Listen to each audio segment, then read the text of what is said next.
son. What do you mean? You're saying right here? Yeah. What do you mean? It's his hair. Damn. Dude, Sosa just told me he can't cut my hair today. I'm like freaking out. Really? Yeah, he's like, can you be here in 30? I was like, no. I asked him if he cut my hair today too, and he said it didn't seem like it would be a problem. Really? Yeah. Dude, he literally just told me, like, nah. I was like, well, maybe I'm not getting cut either. If that's the case, you can have it. I'm about to. He said, I don't know. Your hair's kind of short right now. Nah. Matt and I have it, like, short. Yeah, he's like pulling my hair now. Yeah. Got the short. I'm growing it back. I just need to kill all that hair. The blonde? No, I had to kill. My hair was dead. I needed to just get rid of it. Yeah, well, when you go through the rainbow. Yeah. Whoa. It's just fried. Shit. Anyways. Fried. Hey, Ben. Hi. Well, we're back. We're back. So we have one of my best friends in today. His name's Ben Hundreds. You know, everybody always knows the Bobby Hundreds, but there's another half. It's way cooler. His name's Ben. He's in Vegas, so I kidnapped him for an hour so we could ask him a lot of cool questions about God knows what. I always felt like he was the quieter one. Like, I was even on my way here trying to, like, Google and trying to figure out some questions to ask, and everything I hit on the hundreds was, like, Ben and Bobby, but mostly talking about Bobby.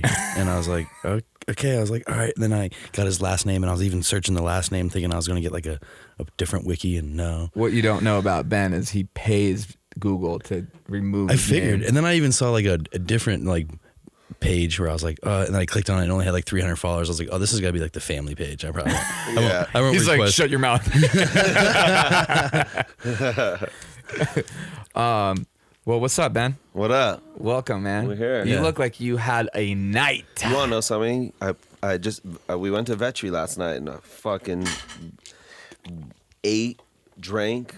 Like, I left there full, like, to my fucking forehead. Really? Oh, man. I can't even tell you. How was Food was incredible. I got wasted. I fell asleep in the car ride from Palms to Encore. I fell asleep. Wow. Nice. There's some awesome photos of me sleeping up with my mouth open, like Just the itis. If you go down, Yeah. 1,900 photos in my Instagram, there's an amazing photo of Ben at 9 Steakhouse about 10 years ago. He had a bib on. It was New Year's Eve. It's amazing.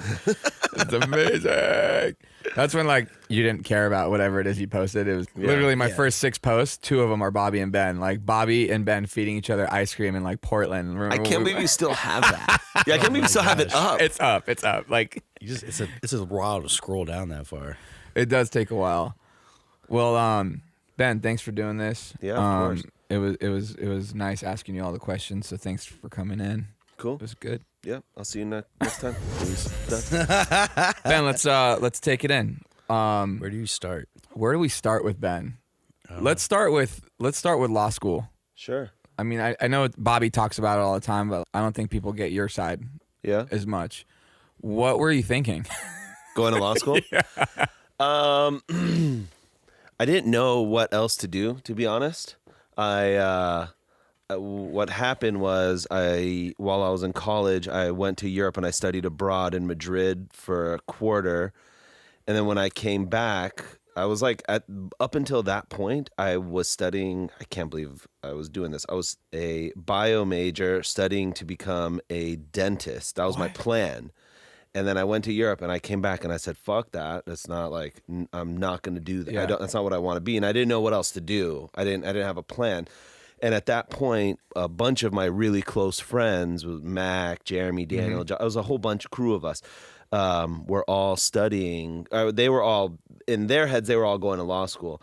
And so by the time that my third year at UCLA, my junior year at UCLA started, I was like, all right, let me switch it up. Let me see if I, maybe I'll do law school. By the end of that semester, I had studied for the LSAT with them, taken the LSAT, and then applied to law school. And by the time I graduated, got into law school. It makes it sound so easy. I didn't know what else to do. Wow. I'm a decent test taker. Uh-huh. And so I thought that I'll take the LSAT and see what I score. I scored well enough to get into an okay school, and then I went to law school with like people that I've known for at that point. I had known them for 20 years, Wow, since cool. elementary school. Yeah, we all ended up going to school together.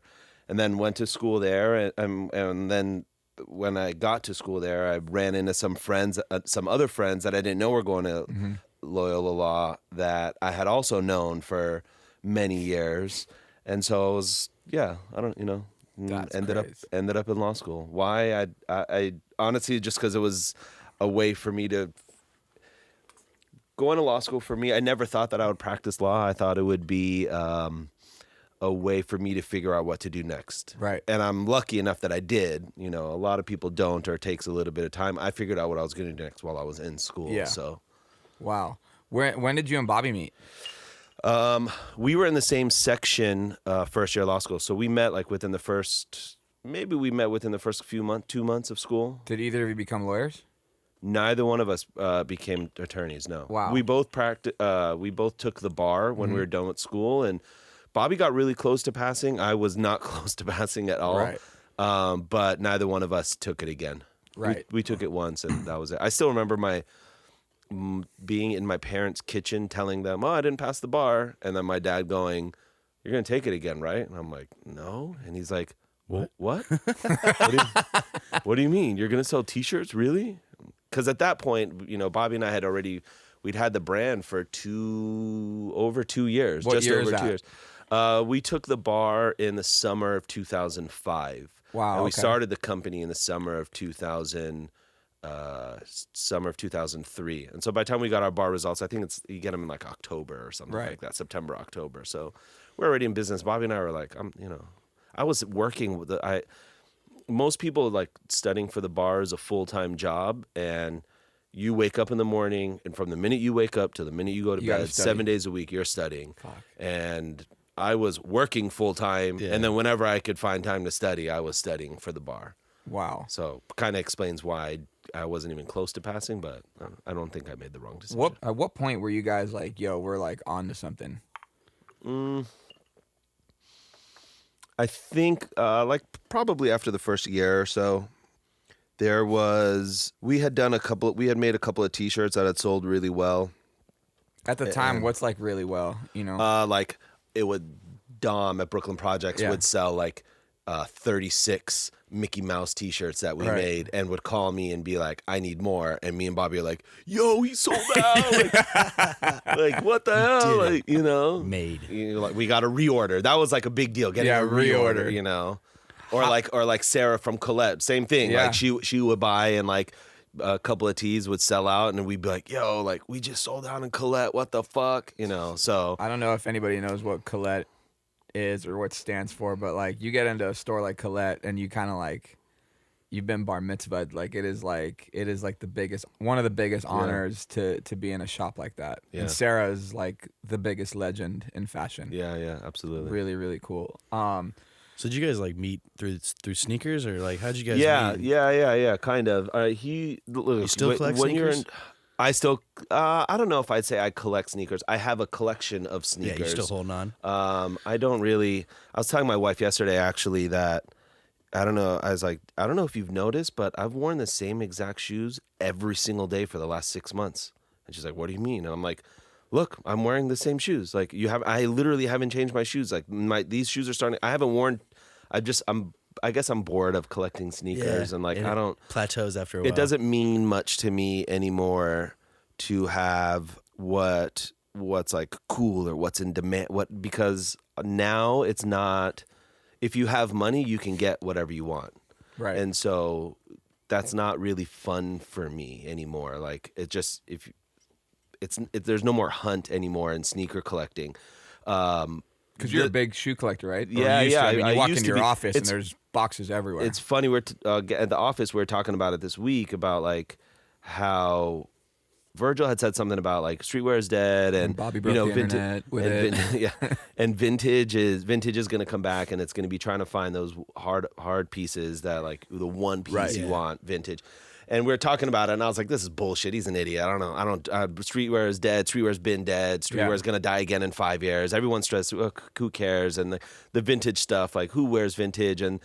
And then as we were talking about it, Bobby's like, "But you just did it." And I'm like, "What do you mean?" And he's like, "You just bought those sneakers from 2003 that You know, you like hunted a pair of shoes down that nobody knows, but only people that know. Yeah. And I was like, yeah, I guess you're kind of right. And so like, for me, sneaker collecting now has been, if you look through like my eBay searches, it's like Dunks. For the last like 6 months to a year, I've been hunting Dunks from 99 to 2003, like that, like 3-4 year gap of Nike Dunks. It's like a nostalgic hunt from Yeah. like when you really fell in love with it originally. Yeah. And I have a lot of those. I still have a lot of them, but there was like certain ones that I didn't get that I still want. And so like, for that's sneaker collecting for me, is like trying to find things that like I really want, and it's not about money. You know, it's just about can you find it, and do you even know what to look for? Doesn't even exist anymore.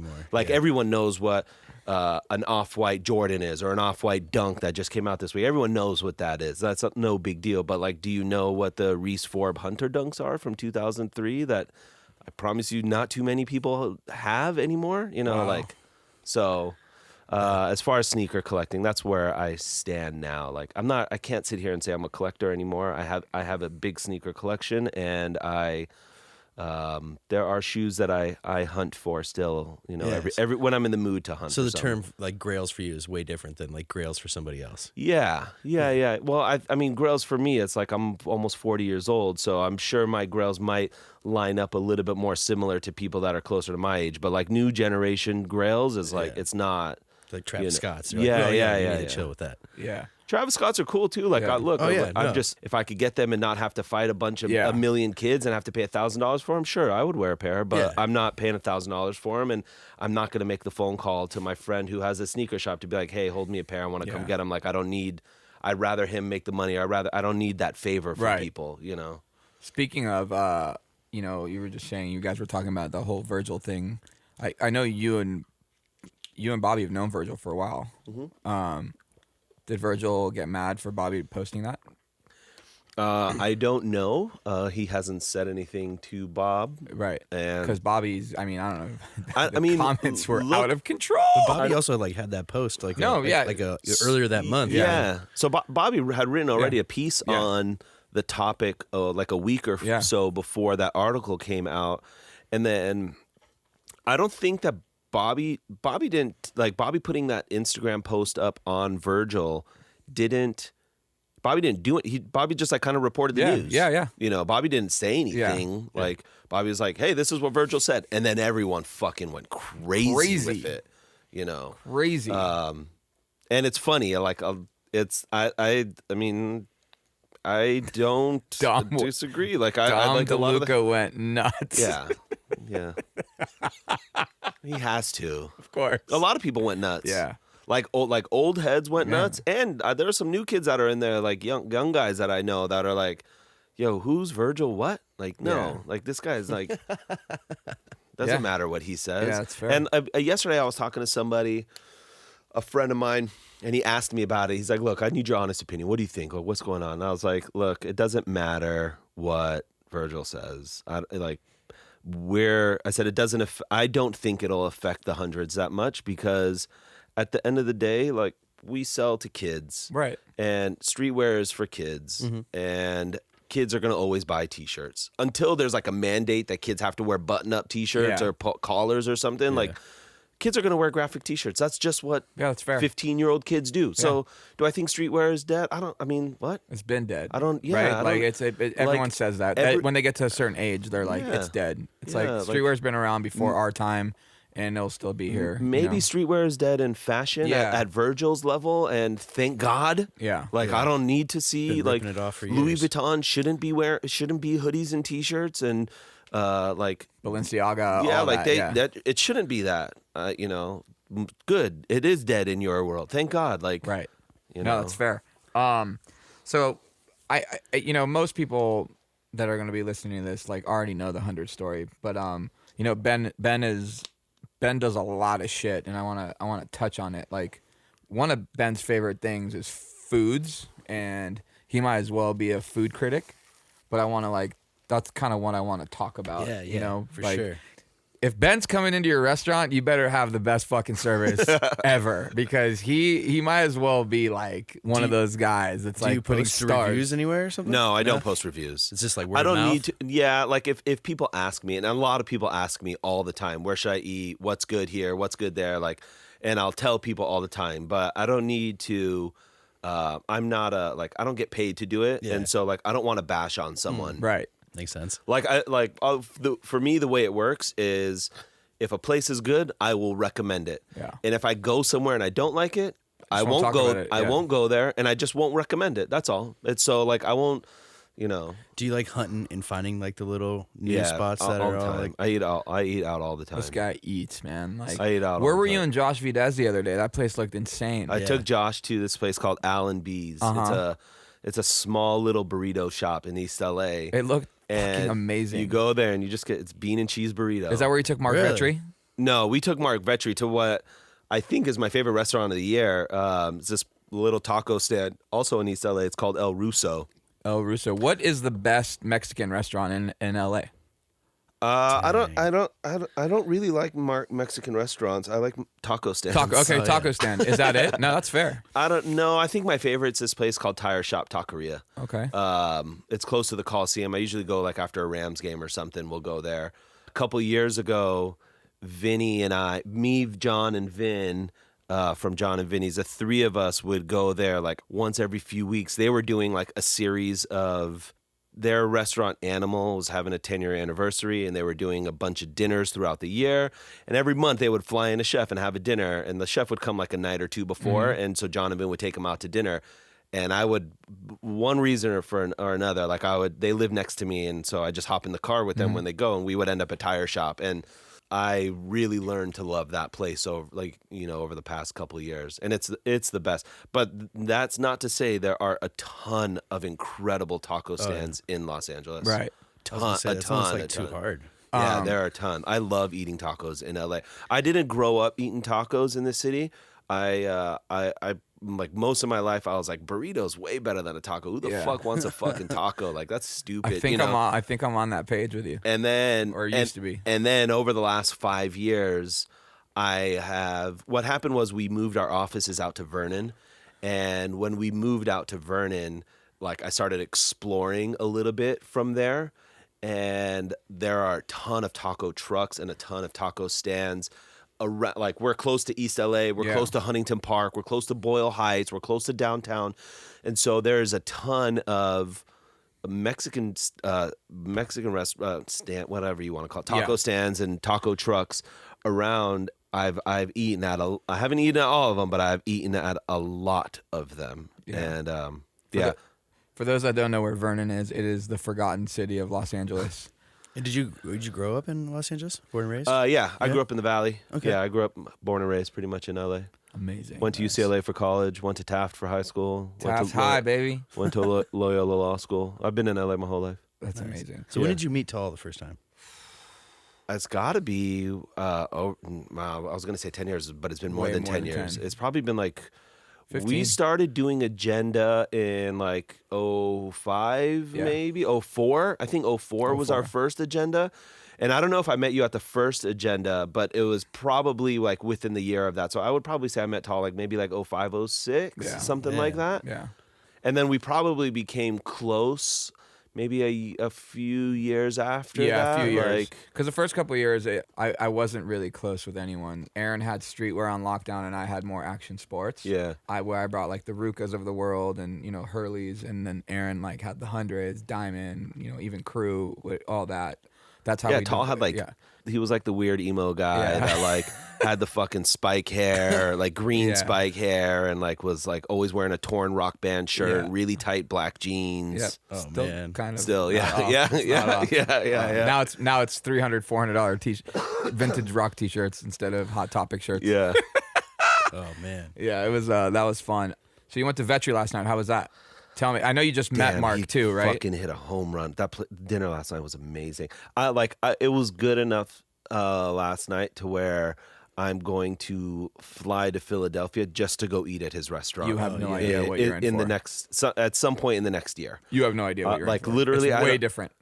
It's No, yeah, no, I know it's way different. I know it's not the same, but I'm stoked for you to Yeah. go because I went and I experienced it, and it is an experience. someone I asked after I met Mark. I had asked about a couple friends about his restaurant in because Philly. because Evan and John and Vinny are good friends with Mark. Yeah, You know, like those guys, and those are like that's the top of the list right Yeah, there. yeah, yeah. Like I don't give a fuck what anyone says. Mark Vetri, John and Vinny, and Evan.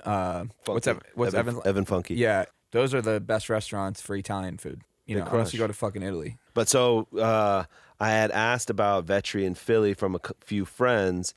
The consensus was like, Ben, if you go to Philly, you have to eat there. And I said, is it worth flying to Philly to eat there? And a couple people looked at me and said, it's worth flying to Philly just to eat there. Wow. Like big, and the people that I really trust too, Yeah. like big, people I don't trust too many people with food opinions, and like a couple of the recommendations came from people that I really trust. So Wow. That's crazy. yeah, That's amazing. so dinner last night was amazing, but it was a home run. I was still thinking about it this morning. There were things that we ate last night that I haven't eaten before or tasted before that I thought were fucking stellar. That's amazing. Yeah, delicious. It was delicious.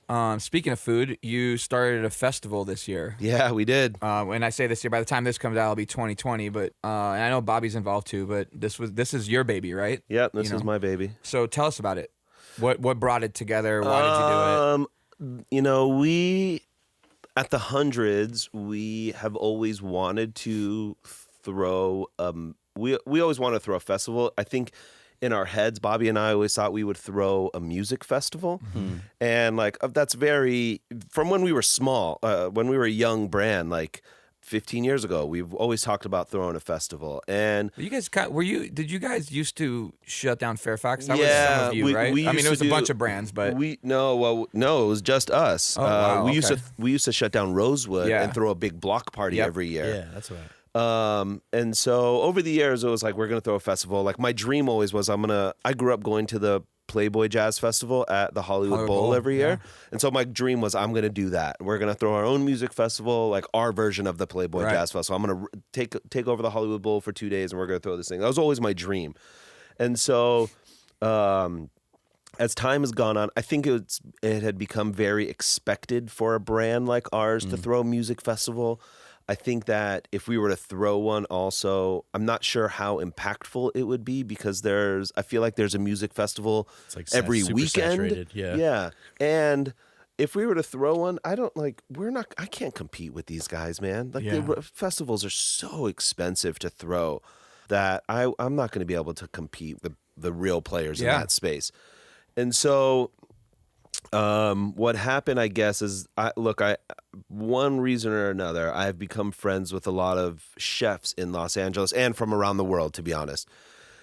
And I've noticed that all of them go to a lot of food festivals and they do festivals, and my friends don't like doing food festivals. They don't like cooking at them. They think they're all boring. They all suck. The people suck. The energy is like a bad. lot The of waiting music in is lines, bad. yeah. Wow. Just like they don't like, most food festivals are boring. They really are. I Yeah. don't know if you've ever been to like a normal food festival, but they're not fun. I think my mentality was I want to throw a fun food festival. That's my goal.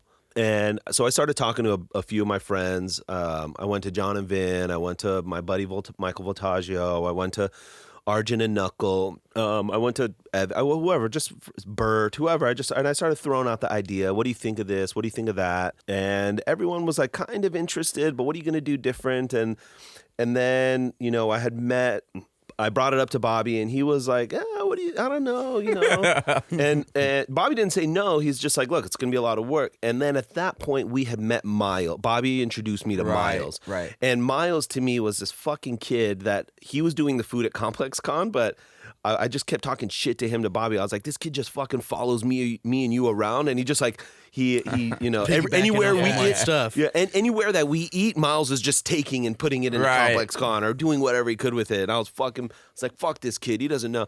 And then I met Miles and I love Miles. And I was like, all right, you're cool. You're like, all right, And, take it back. and I put this idea in front of Miles and Miles was like, I think I could do it. Like, he's an operator. Miles knows how to put these things together. And so Miles knows how to put these things together and was like, I think I could do it. Let's try. Cool, let's try. And then this was less than a year ago. This was early 20. I had met Miles about a year ago, and then we started the concept and the idea early last year. And then just one thing led to another, and we started reaching out to restaurants. We started reaching out to brands. The idea behind the festival is to make I want to make a food festival for us. I wanted to make a food festival where like we intertwine brands and food, design and food, putting people like someone like Josh Vides with Burt Backman from Slab, and them creating a dish and creating some merch, and we sell the food and we sell the merch. You know, I wanted like good music and DJs, and I wanted like just good energy in the good place, experience. like fun. I wanted it to be fun. Yeah, that was my goal. Was it to be for it to be a fun day? Because honestly, food festivals they're a snooze fest. Yeah, like the people there are not cool. Like the you know, like it was like a trade show, but a fun one. Yeah, you know, it was honestly, crazy. like I took Matt with me, and you came to the food festival. yeah, Oh, yeah, sick. yeah. And it reminded me of a trade show. I remember I was looking at either Bobby or Aaron, and I was like, damn, Ben just brought the entire industry together, and this hasn't happened since like 17 agendas ago. Everyone was there. Everyone. I mean, and look, we ended up putting it together. We did it at CBS Studios. It was a fucking hectic day. Yeah, you had to line down the block. Yeah, it was wild. And the thing I'm most proud about what we did that day was, 5-6-year-olds were there, and they had fun all day. They didn't want to leave. Like the 14-year-old kid was there, and he was stoked because he got to buy the new Psych World merch and then get like a Howlin' Ray's sandwich maybe. And then like the 25-year-old really cool kid that like hangs out on Fairfax and like is too cool for school, they were there because all the homies were there. Of course. Yeah. And like everybody was just hanging out. And so like they were there all day having fun. And then you had like me, like the 30-year-olds, 40-year-olds that were there with their kids and like their friends. The kids were running around like just having the best time. And I got to eat, if you were like a friend of mine, you probably wanted to eat Prince Street Pizza, or you got to eat something from Cato, who just got named #1 restaurant in LA. Wow. You got to eat Cat's Deli, or you got Howlin' Ray's. And like, I wanted to make it like just everyone, so that look, my mother-in-law was there. She looked at me at the end of it and said, I had the best day today. That's amazing. And so like everyone had a great day. And so that was my goal. And I'm hoping that we can recreate that again in 2020. So Nice. Can't wait. yeah, we're already started. We picked a date. We're shooting for Labor Day. Oh, great. On Sunday, the day before Labor Day in 2020. Looks like we're going to do CBS Studios again, which I loved being right there because that's our neighborhood. That's your neighborhood. Street, so. Absolutely. Well, how many people went? There's probably over 4,000 people That's there. amazing. Yeah.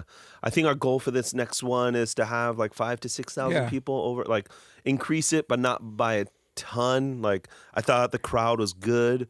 I think our goal will be to make it easier for people to get in. We had some issues getting people in. It was kind of hard, but I think we're figuring that out. And so, yeah, I think 2020 is going to be great. We're going to have a great lineup of restaurants. We've already a few brands have already reached out saying we want to be a part of it. So you're gonna like switch it all up, like new restaurants, or you're gonna have some of like the ones from last year? I'm sorry, I got speaking. I don't know. We've been talking about restaurants already, but like I was telling Miles and Bobby, I said, guys, we can't pick restaurants because if we were to start picking restaurants for this past one right now, I said Tacos 1986 wouldn't have been invited because Tacos 1986 started literally a year ago last week. We wouldn't have had Love Our Burgers. Love Our Burgers, like Mike Peck and those guys just started that like 10 months ago, Okay. So you're almost gonna like wait and see. Yeah, like I looked. Are there people that I know for sure will be there? Yeah, I'm almost 100% sure that Evan and Felix will be there. I'm pretty sure that John and Vinny's will do John and Vinny's again. I'm sure we'll have Helen's Wine again. I'm sure we'll have, there are certain people that I think are staples to what we do. And I think like what's fun about the food festival is. Our food festival in particular is that there are so many different ways for all different walks of life to be involved. Whether you're an apparel brand, whether you're a hotel, whether you're an airline, whether you're Heinz, or you're just like your small mom and pop taco stand that nobody's ever heard of. You know, it doesn't. There are so many different ways for people to get involved and be a part of the festival. It's special, the Family Style Food Festival. It's a very special. It was thing. really cool, like because you go to food festivals, they don't have like merch booths. Like we treated it like a festival, right? Yes, like. yeah. I mean, me and Matt. Everyone had their the bags you get, the tote bag. Everyone had a whole. My goal for it was, I told every restaurant, and I'm going to try to even make it more of a point this time, is that food festivals, most restaurants, most of them don't make money at these food festivals, which is crazy. Yeah. Like they do it for marketing. I want them to come to our festival. Like I want them to have a good time. And I want them to make money. And I know selling food is really difficult. Yeah. But if you can sell some food, make a little money there, and then we can also sell some merch on top of that, and you guys make money selling merch, now all of a sudden I'm giving you another revenue stream. Yeah. Man, it was crazy though. You're like walking around. They had like Verdi was just walking around with the people. They had Sean Witherspoon was walking around. And, like it was like if you had the eye for the people, they were just. It felt like a trade show. How the people it was were moving. So rad, man. It was so many rad. like movers and shakers and people of industry in there. It was crazy. And on both sides too. Yeah. Like, you had John Yao from Cato walking around. You had John and Vinny walking around. You had Vitaggio on the mic. Yeah. just doing Vitaggio man, MCing and just telling people to chill and get pumped up. It was crazy. Yeah, you had A-Track walking around, and just everyone walking around having a good time. You had Pete Wentz, Yeah, like everyone. Pete was just chilling. Everybody was there. It was rad. It was super cool, man. It was a lot of fun. Honestly, it felt like when Aaron and I were like on the high of agenda. You know, like everyone was so stoked to go. Like it was rad. It was like ASR days. You know, so it was cool. I'm super pumped for you. I'm proud. Let's jump into your second favorite thing, which is art. Ooh, art. Ben Hundreds, for those that don't know, has become obsessed with art. Yeah. He is buying a lot of it. So you see him on the floor, know he's shopping. Where did it come from, Ben? Like why? Like, and it's happened in the last few years. You haven't been in, like you've been into like a street art or whatever, but like you're like appreciating it. You're really, really studying art now. I bought my first piece of art. The first piece of real art that I bought and then I hung on a wall. I bought a piece from Topher. Probably Shout like out Toph. shout out Topher Chin. I bought a piece from Topher. It's got to be close to 15 years ago now, maybe like 12, 13 years ago. And and that started me just buying art from friends. Like then I bought a piece from my buddy Para, who at the time, Para was just like a guy that was coming to LA and he didn't have a place to stay and he would crash at my house or Scotty's house, or he would crash, he would just come hang out at our shop on Rosewood, and like he wasn't the Para that he is now, let's say. So I bought a piece from Para. And then like over the years I bought a piece from Revoke. I bought just people I knew. And liked. And I liked. Yeah, and I wanted to support. And then maybe 3 or 4 years ago, I met a guy who's now become a pretty good friend of mine. His name is Will. And Will taking me whenever I'd go to New York, he would take me around to the galleries and I would walk around from gallery to gallery with him. And he was like a teacher almost. And I learned a lot from him. I started taking it in little by little. And then like I started realizing a couple other good friends of mine were really into contemporary art. And then, I went to Hong Kong Art Basel a couple of years ago and I was like, what the fuck is this? And then like now it's been some time that it has really in a weird way, it's become my hobby. And like kind of like eating out and finding new restaurants and cooking is a hobby of mine, but like eating and enjoying good food is a hobby of mine. Like learning and finding and collecting contemporary art has also become a hobby of mine, and You are obsessed with art. Yeah, man. I love it. That's I cool. love it. No. I went to LA 2 weeks ago and Ben took me to 17 fucking galleries. It was awesome. I thought Abby was gonna kill us. Yeah. And Ben brought his kids, which was out of control. 3 kids just running around mad, and you could just tell the galleries hated us. What do you love about it? Like, why? I like the hunt to find something new. Right. And I like supporting young artists. Mm-hmm. I really like trying to find something that I believe in and that it's almost like I'm betting on an artist a lot of times. Like, and I don't know. Like I buy things that I don't think will be worth anything, that I think are just beautiful, and I want to own that small little sculpture. And I think it's, I don't know if it's going to be worth anything or not. And then I buy things sometimes that like, no, I think that's going to be worth something, you know. Like I love it. I think the one thing I've learned over 4 years of collecting is that. 4 years of like seriously collecting is that like no matter what, you have to trust your eye and you have to buy what you like. You have to, because you're going to live with it forever. And look, like you make mistakes, and sometimes you buy things that you're like, fuck, like years later you look back, you're like, I can't believe I fucking bought that. Why the fuck did I buy? But you have to do that. You have to. If you don't, then you haven't collected enough art. You know, if you don't have I've like someone compared it to tattoos, and they were like, if you don't have any shitty tattoos, then you don't really have any tattoos. Yeah, you know, I have both my arms, and those are the shittiest tattoos. Yeah. No. Like it's just how it is. You introduced me to Robert Nava a few weeks ago, and I've become obsessed with that artist. He is so fucking good. He's so good, man. He's so good. Yeah, he's one of my favorites of 2019. And I think I already missed the boat on him because fucking Ben showed me a little ass painting the other day. He's like, that, yeah, you could probably get that for like $6. I was like, but oh man. like, yeah, he's expensive now. He's really popular right now. Yeah, he is fucking awesome. And it's like I've started following him, and it's just like everybody is following him. Yeah, you know, from Takashi to like everybody. I'm like, oh god, dude. Like I even wrote him today. I was just like, really like your art. I really think I want to buy something for personal and probably the hotel. He hasn't responded. Yeah, I met him last week or a couple weeks ago in Miami at Basel. He was walking around, and I went up to him like a total just fan. I was a total fan. And I was like, yo, I just got to let you know I'm a fan. Like, your art's awesome. That's amazing. So yeah, you and I, we hung out in Basel. Yeah. Basel. I don't even give a shit. This was your first time?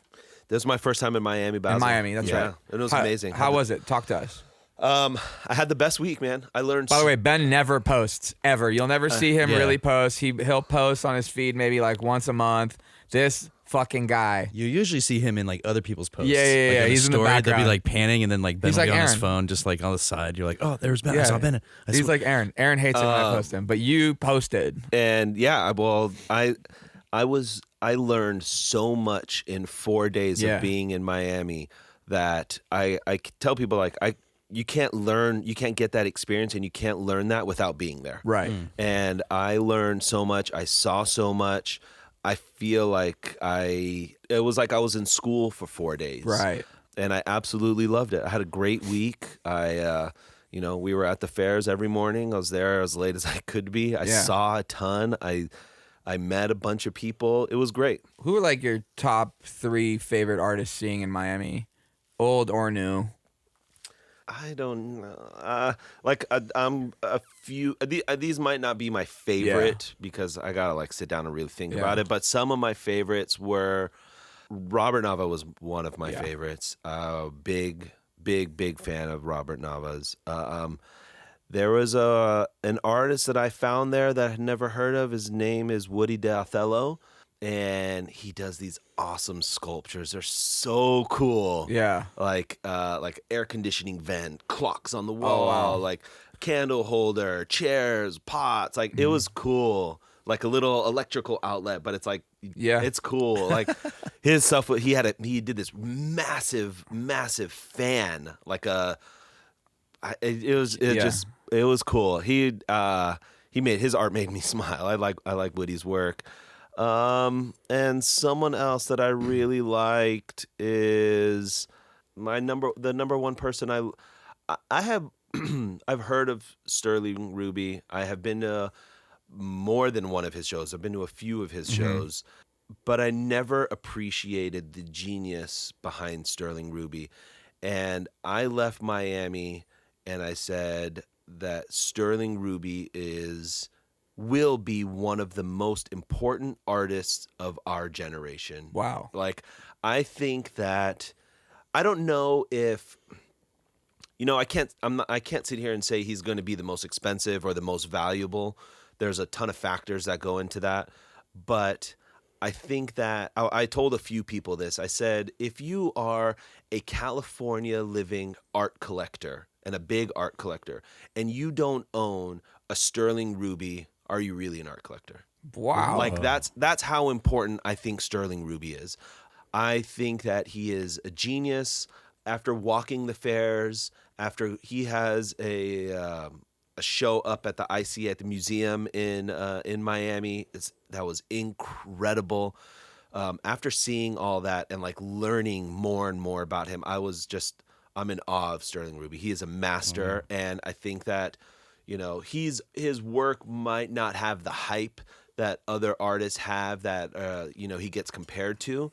But I think that long run, like when we look back at his career when he's like 80 or 90 years old, or when he dies, like, in many years, like I think we'll look back and be like, this guy he is an important artist of this time. Yeah, I just felt like I got put on to like 3 artists I wasn't even really right too keen on. So now I'm like kind of excited. I feel like I just got like some secret knowledge there. No, Sterling Ruby is a master. So me and Tal have this like book club, but we kind of more of like the Audible circuit. Like we just like listen to the books. I don't know how to read, so like reading the books is hard. So, but there's this book I recommend, especially in the contemporary art world. It's called Boom right now with Michael Shireson. Did you read it? Yeah. I'm about like halfway through. I'm about like a quarter of the way through. I started a couple weeks ago. Yeah. That's a crazy book. It's man. great. Yeah. How about this? The beginning of it is great. Oh, the prologue. Prologue's amazing. The first, I'm like maybe 4 chapters. I'm on 3 because Abby and I, Abby, she knows we collect art, and she gets behind whatever it is I buy. But I wanted her to listen to this book with me and learn more. But I just want her to learn and see like how insane art is, and like how you could get a free painting to $1,000 painting, all of a sudden one day it changes your life, right? It's so awesome to like. Yeah, the art world is a trip. The art world is a fucking trip. The dealer world is like really insane. It kind of bums me out a little bit because it's like you're never good enough. No, I know like there's a friend of mine who's a very big Los Angeles art collector, very, very big. He buys from everyone, everywhere. And he went to she told me he was in Miami, went to the show, saw a piece, bought it, stoked. Later in the day, walked by the gallery. Gallery came up to him and said, sorry, we can't sell you this piece. Like, what do you mean? He's like, yeah, De La Cruz family came by and they wanted it, so I had to sell it to him. And he's like, what the fuck do you mean? You sold it to me? He's like, yeah, sorry. I think her name is Rosa, the wife.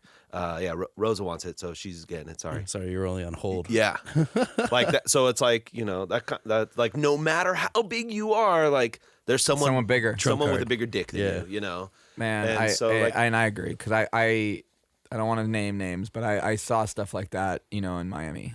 Yeah, like of just like, oh, you see him, you just like literally leave a conversation to talk to this person. Yeah, I'll be back.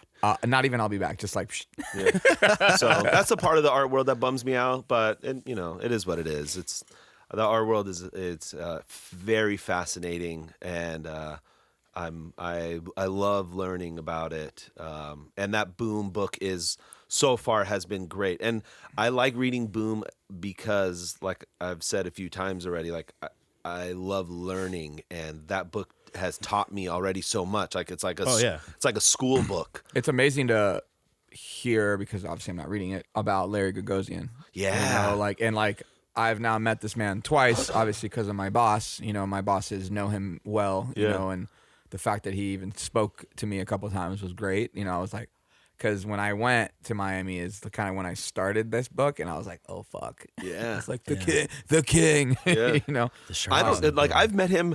I've met him a couple times too, and like I knew he's Larry Gagosian. He's big. He's a big art dealer, but I didn't really appreciate how big what his story was. Like he like started selling posters out of his car. Or something. You always hear the stories, but like, and then when you read the book, you're like, oh. Yeah, you're God. This is different. Larry's different than everybody else. Yeah, and then you got like Brett Gorvey, and I've hung with Brett a lot because of my bosses. Again, it's like one thing I'm so thankful for, man. I always tell the bosses that like I met so many serious people that would just walk right by me if it wasn't for them. And Brett even did a post, and mentioned my name in it. The Palms is a new museum, move aside, Mr. Wynn, like the Palms, and I was like, my name is in there. And like the amount of texts I got from our friends of like, you just got verified. Like you officially, you could just show that post to whoever you want to. And you're like, I was like, Art world check mark. fuck. Yeah, Yes. you got a blue check mark in the art world. So it's cool. Art is crazy. Cause like I'm just into stuff, that's just a lot of my friends, I'm lucky. We grew up with people that are pretty serious in the game now, so I love watching that, seeing a sold out show for any of my friends now before the doors even open. Yeah. It's really, you've been sending me stuff that like, I got to start stepping out of like my comfort zone. Like, I think Robert Nava is going to be that. Yeah, I hope so. I will be buying one of his pieces, Check out the Sterling Ruby. Sterling Ruby, So like, good, man. It takes some warming up too. Like if you're not like if you're not, it took me a little bit to warm up to Sterling Ruby, and like I'm telling you now, like I look at it and I'm like, a goal of mine is to buy a big Sterling Ruby to hang in my house. Right. It's like hundreds of thousands of dollars, and I don't even know if they would sell me one, even if I did want to spend that kind of money on one. But like a goal of mine now in life, like literally, is I want to buy and hang a nice Sterling Ruby in my home. What's the dude Todd Kramer represents from Japan that you have? You have the Pamela Anderson one. His name is Koichi Sato. Yeah, that fool's hard. Yeah, he's great so too. good. Yeah, he's So like new. Like he's only been painting for I think self-taught too. Like he's very good. Yeah, I'm a big and you have a Koichi. sketch of his too, and it's so rad. It's so rad. He's got like the worst drawing of Pamela Anderson ever, but it's so odd. Well, it looks like a prison. It looks like a prison sketch. We thought that's like the way now, like the littler pieces. Yeah. You said like Basel, you were kind of surprised on how many smaller things. Yeah, you're there starting was to a see. lot of small things. So like, don't always think you got to get the big stuff, but like the small stuff's kind of the win too. Yeah, That's what I have been stuck on. Like bigger, better. I only want big. Like don't sell me the fucking small shit. I only want big. Like and wall pieces. Yeah, and then earlier this year, I was like, something, like let me just start a little collection of like little guys, stuff. Yeah. And then like I took like a little inventory of what I had bought this year. Last month, and I'm like, oh shit, I think I bought too many small pieces. Gonna have a gallery wall over here shortly. I would say you got me on to Matt McCormick early. Yeah. And Dude, Matt is taking off. fucking Matt's so good. Matt's the best. I don't even know if Matt knows how to paint small anymore. Matt is so good. He's so good. He is like Matt, I love Matt McCormick, and I think that he has a very long career. Huge. Painting in front of him. I think that he'll be painting for a long time. I think his work is phenomenal. I think that he is very smart. He's educated. He knows what he's doing, and I'm a big supporter of Matt McCormick. Big time. I own a few pieces from Matt. Yeah, and, you have huge ones. Yeah. I have a few pieces from Matt, and I'll continue to support Matt. Yeah, always. I'm a very big Matt McCormick fan. Yeah, absolutely. Huge. One thing that I don't think people ever talk about is how many people come out of the hundreds. Just regular desk job people, warehouse people. Yeah. You guys like breed like. We've had some. Yeah. We've had some good kids come through our camp. Yeah, I mean, absolutely. Who like Who sticks out? Yeah, I mean, Josh. Look at Josh. Josh is probably one of right now. He's one of the biggest. But Josh Vides is. Just had lunch with him. I'm very proud of Josh Vides. Like a little brother to me. He's been around the. I remember when he first came around the brand. He just did. He came here and hung it because I got a piece from him, and he came to drop it off. And I was like, "Yo, you got to do my podcast." I mean, I remember Josh and Nelson. They used to come to Rosewood, and they would just hang out in front of the shop, and I'm like, who the fuck are these annoying ass kids hanging out at the store? They just like they didn't really know. They kind of knew Umi. They kind of knew the managers and whatnot, but like, they didn't really know. And I'm like, well, get these fucking annoying kids out of here. And then I remember asking my brother, and I'm like, John, who are these fucking kids? Like, why do you what is this? Why are they hanging out over here? And my brother vouched for Josh. My brother's like, no, he's cool. Like, let him chill. And I'm like, yeah. And I'm like, fuck, man. I don't want what. And then like Josh this was probably over 10 years ago, and And Josh has just been around. Like, he has worked his way through working at whether he worked for my brother, whether he worked for Bobby and I, like, he has worked his way through working for us. And I'm very proud of him. He's had some serious mentoring, man. Like you, Bobby, Aaron, like it's been really, then, Russ at Sir, like he's gone through it, man. Like that kid, I love seeing him succeed. He deserves it. I tell him all the time, whatever I can do to help, man. I'm there for him. Like I treat him like a little brother. I'm very proud of him. Other people we've had is Dylan Francis. I think actually might be the biggest of them all. That's the biggest. Yeah, Dylan is a fucking star. It's so funny, man. Tell the people the story, because I don't think people didn't even know. That's crazy. Dylan Francis worked at the Hundreds. Oh yeah, I remember the day he quit. He called me up and was like, "I'm quitting today," and I'm like, what the fuck do you mean you're quitting today, man? At least give me a little notice. Like, you're just going to leave? And he's like, I don't need to give notice. And I'm like, give me a week. He's like, no, my dad told me I don't need to give notice. I don't need to work here. This is not worth my time anymore. And I'm like, all right, cool. Like, he'd been working for us for a couple of years, too, But there's an awesome video. If you, like, search deep onto the Hundreds YouTube, there's an awesome video of us, like, because Dylan used to come to trade shows with us, those early Magic Vegas trade shows, and like just awesome videos of us punking him. And then I remember now, probably like 4 or 5 years ago, I don't know why he hit me up, but I think he WhatsApped me for some reason, and he's like, Ben, and I'm like, yeah. It's like, it's Dylan. I'm like, what's up, man? I was like, how are you? And he's like, I'm good. We started just chatting, and I'm like, what are you doing?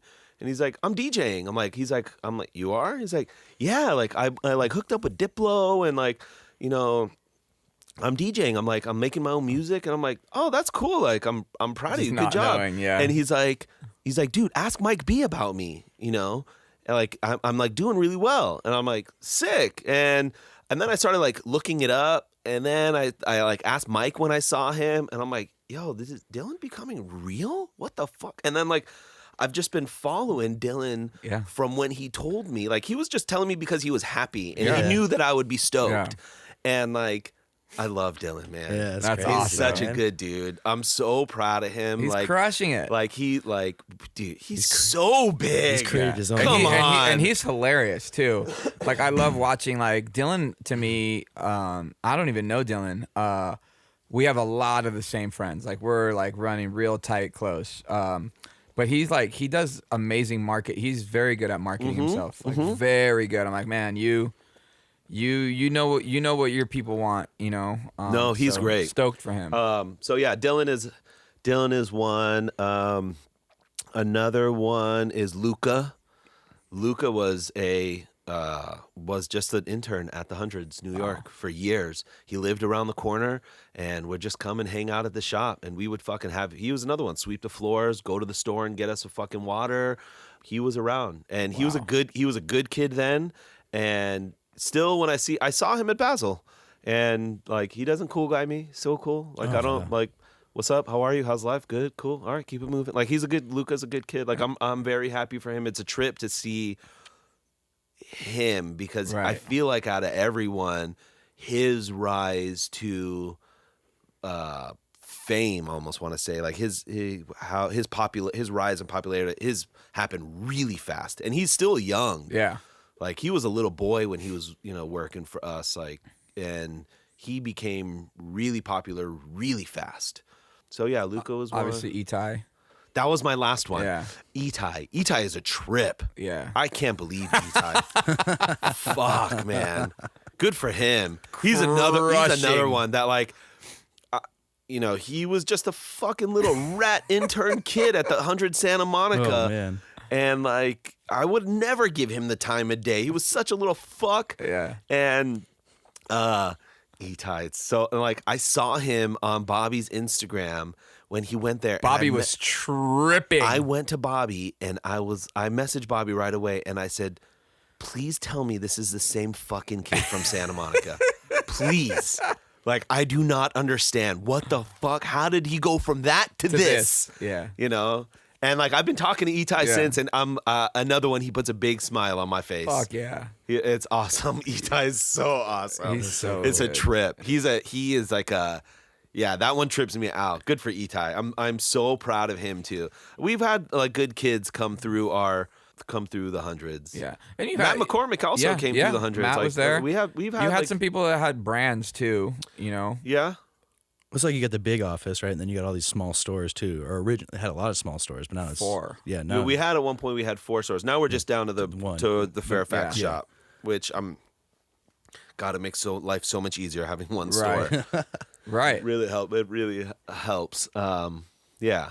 What do you think of how our industry is going right now? Are you bummed on it? Are you like, are you guys are steady? Like your guys' the licensing stuff collabs you've been doing is amazing. How'd you get in touch with the Garfield, man? Like Davis was like untouchable. Hobby hundreds. Yeah. We met Jim Davis. Oh, Jim. I'm sorry, Jim Davis. We met Jim Davis years ago. We did our first Garfield project in, I want to say 2010. Yeah, maybe? it was around 9-10. Yeah. And God, that Santa Monica party was amazing. yeah, they were just, no one from our world had really done Garfield yet. Bobby was such a Garfield fan that when we got to do this project, Bobby flew out to Muncie, Indiana. Wow. And met with Jim and his whole family and documented it. And they're the sweetest people. And even I didn't see Jim at this past show, at the past licensing show, 19, but 18 he was there. And we saw him and we went over to him. And like he didn't want us to leave. We like literally sat down and just like Jim Davis is sitting here talking to us. Like this is the legend. He's a legend. So like crazy. And he is the sweetest man. He is so cool. Totally knows what time it is. Like he's amazing. They were an amazing team to work with. And they just sold all the rights to somebody for a ton of money. Yeah. And so we're actually trying to work with them again, but I'm not sure, which is a total bummer. I don't know if we'll ever be able to work with them again. Right. Because some big companies got a hold of them and is like, you need to pay us a ton of money. yeah. And like where Jim and the team, they knew and appreciated what we brought and why we wanted to work with Garfield. So where do I think our industry is and how do I feel about it right now? I mean, it's changing every day. Yeah. Our goal is to try to keep our audience engaged and find new audience.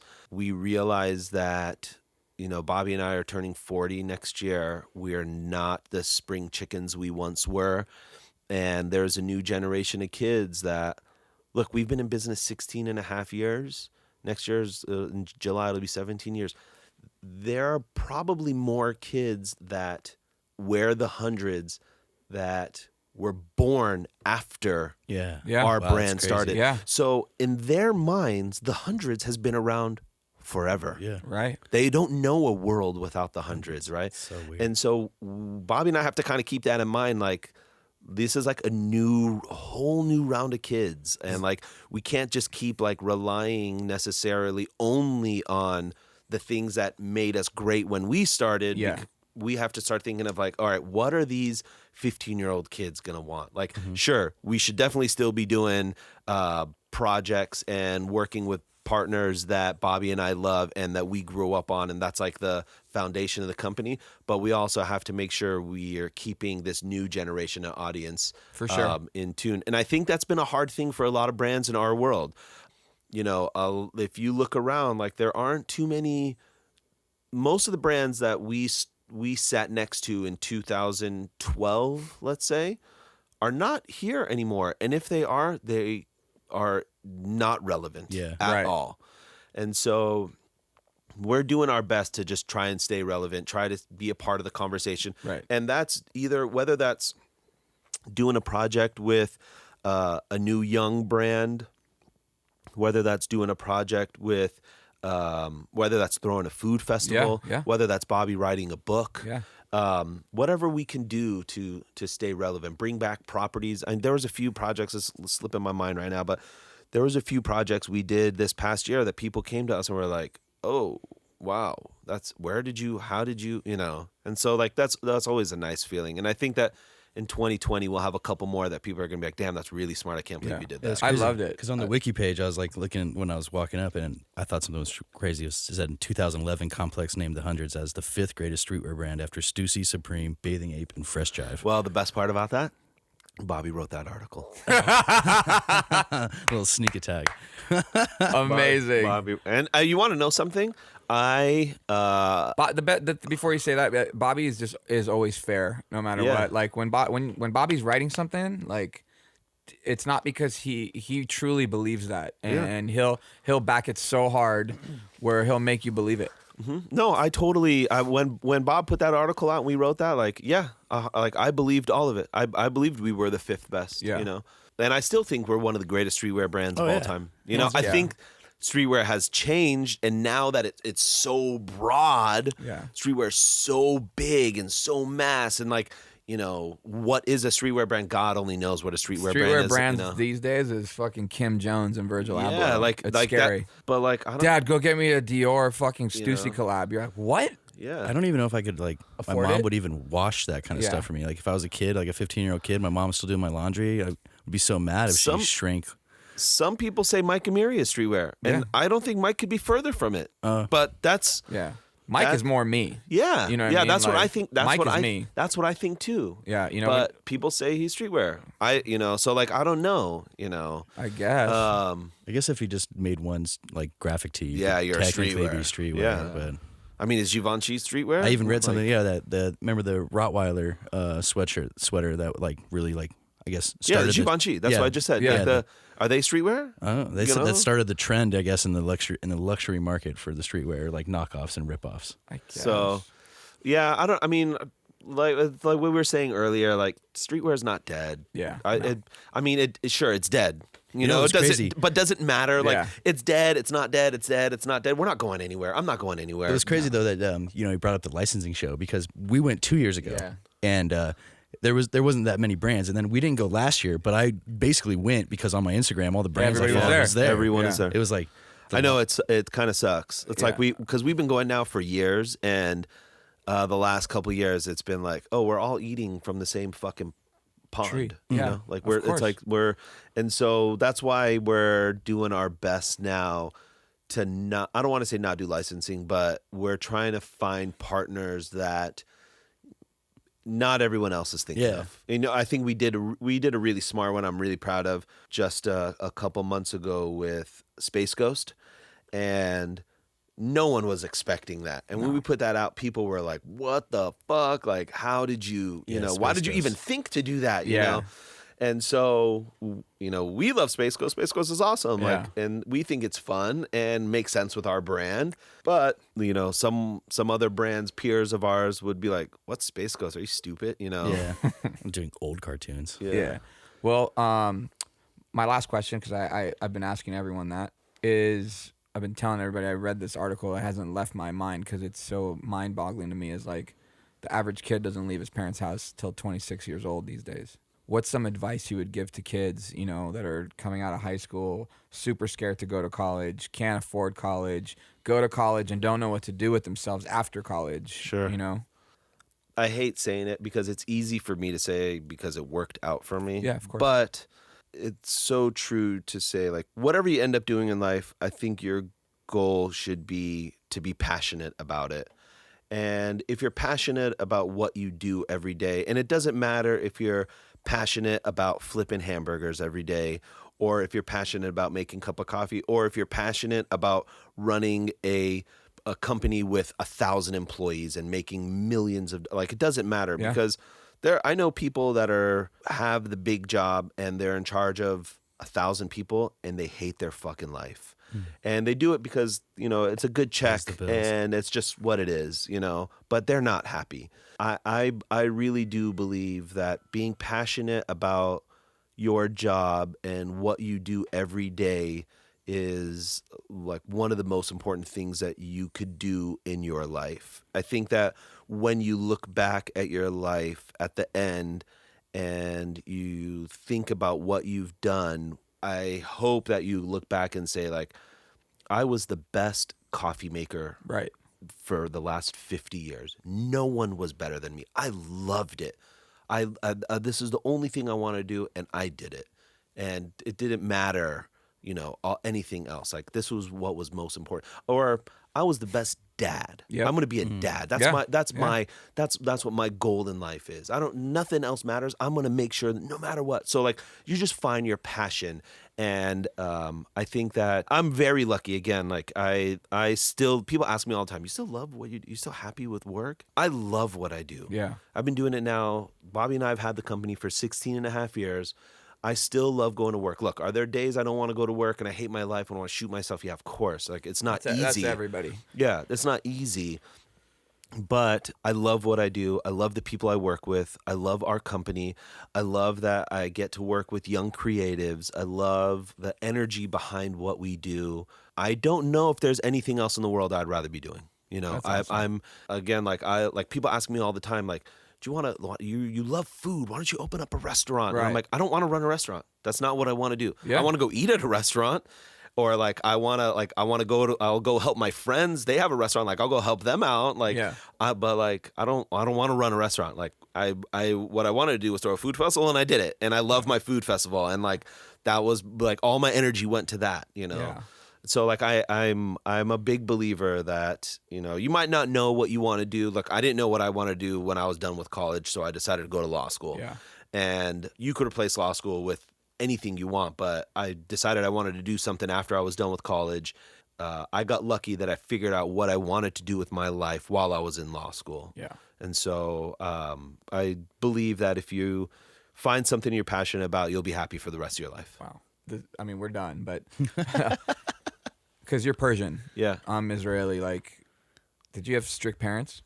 Strict how? Like strict, like you're gonna sell fucking t-shirts. You're gonna be a doctor. Yeah. Oh, yeah. No, you're gonna be a doctor. Yeah. 100%. Yeah. You're an immigrant family. You're a doctor, lawyer. Yeah. Like you're a professional. Yeah. That's why I was like going to be a dentist. Yeah. Or like I just thought like, no, I had to do that. Yeah. Or.